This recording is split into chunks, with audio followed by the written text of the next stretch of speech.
नमस्कार, मैं हूं रंजीत झा। केंद्रीय मंत्री चिराग पासवान ने अब बड़ा फैसला कर लिया है। मिशन 2025 यानी मिशन बिहार विधानसभा चुनाव के लिए उन्होंने ताकत झोंकने की पहली रणनीति बना ली है।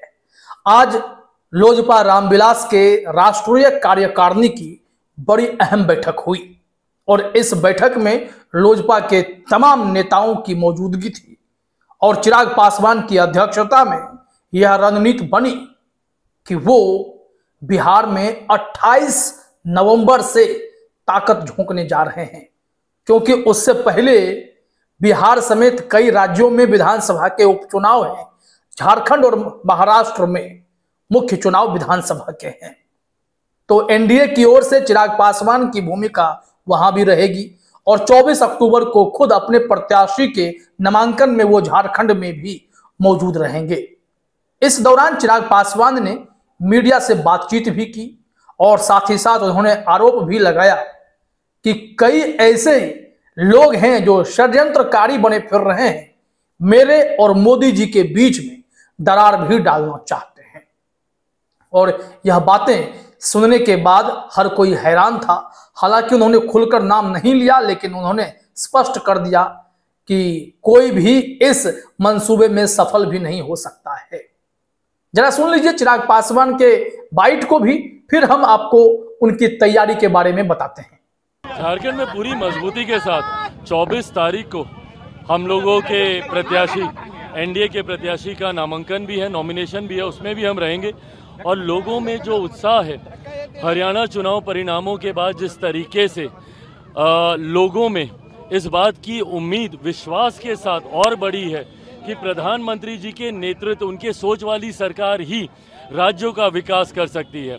तो यहां सुन लिया आपने, चिराग पासवान ने क्लियर कर दिया कि उनके प्रोजेक्ट्स कैसे कैसे हैं और किस तरह से काम करना है।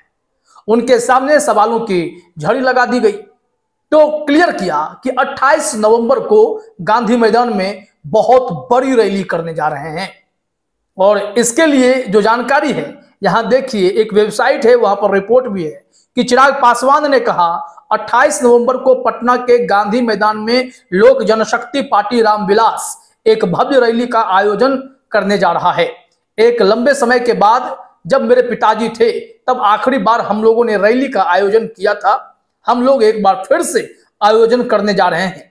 बिहार विधानसभा चुनाव नजदीक है और इसको लेकर के गांधी मैदान से औपचारिक शंखनाद बिहार विधानसभा चुनाव को लेकर लोक जनशक्ति पार्टी करेगी।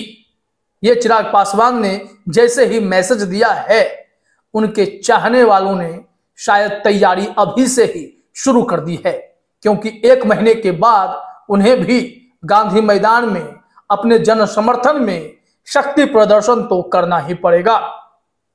इस दौरान उन्होंने इंडिया गठबंधन पर भी हमला बोला है। क्या बयान आया?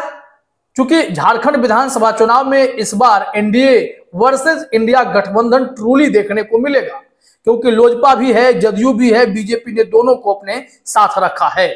तो वहीं कांग्रेस, आरजेडी और लेफ्ट पार्टीज के साथ साथ मुख्य दल के तौर पर हेमंत सोरेन की पार्टी झारखंड मुक्ति मोर्चा भी वहां चुनाव में है।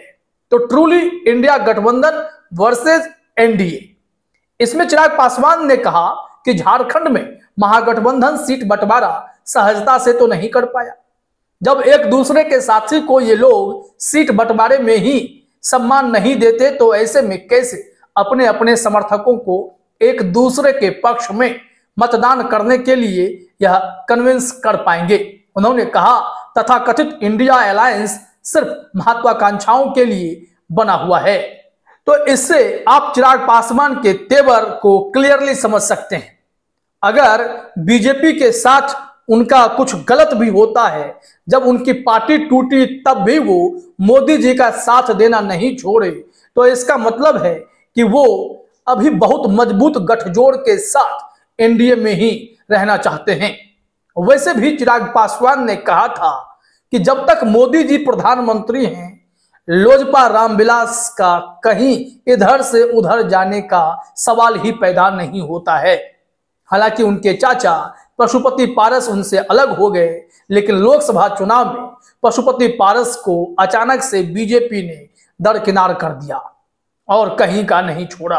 अब उनके पार्टी का कोई अस्तित्व भी बचा मालूम नहीं पड़ता है। उनके भाई प्रिंस पासवान भी उनके खिलाफ गए थे, वो भी इस वक्त बेरोजगार से हो गए हैं। वहीं क्योंकि चिराग पासवान केंद्रीय मंत्री हैं, नेशनल लेवल के लीडर हैं, तो उनसे राष्ट्रीय स्तर की बातें भी होती हैं। जम्मू कश्मीर के सिचुएशन पर भी उनसे जब बात की गई तो उन्होंने क्या कहा, जरा देखिए अपने स्क्रीन पर। जब चिराग पासवान से पूछा गया कि उमर अब्दुल्ला की नई सरकार बनी है, जम्मू कश्मीर के सिचुएशन पर क्या कहेंगे, तो चिराग पासवान ने कहा कि जम्मू कश्मीर के हालात को बेहतर बनाने के लिए केंद्र सरकार ने बहुत काम किया। आतंकी गतिविधियों पर बहुत हद तक कंट्रोल कर लिया गया, लेकिन अब लगता है कि फिर से वहां पर ऐसी घटनाएं बहुत तेजी से बढ़ रही हैं, आतंकी फिर से सक्रिय हो रहे हैं। क्या उमर अब्दुल्ला की सरकार उन लोगों को संरक्षण दे रही है? ऐसी घटनाओं को बढ़ावा क्यों मिल रहा है? इसको लेकर उन्होंने सवाल खड़े कर दिए। खैर, चिराग पासवान का मुख्य फोकस बिहार विधानसभा चुनाव 2025 है, झारखंड में विधानसभा चुनाव 2024 में है, क्योंकि उनके उम्मीदवार भी मैदान में हैं। इसके इतर जहां जहां उपचुनाव अभी नवंबर में होने वाले हैं और जहां मुख्य चुनाव होने वाले हैं, एनडीए के लिए ताकत झोंकने के लिए चिराग पासवान अभी प्लानिंग में जुटे हुए हैं। लेकिन लोजपा रामविलास के राष्ट्रीय कार्यकारिणी की बैठक के बाद यह तय हो गया है कि चिराग पासवान शक्ति प्रदर्शन तो करने जा रहे हैं। फिलहाल इस वीडियो में इतना ही। आप सभी का हमसे जुड़ने के लिए बहुत बहुत धन्यवाद।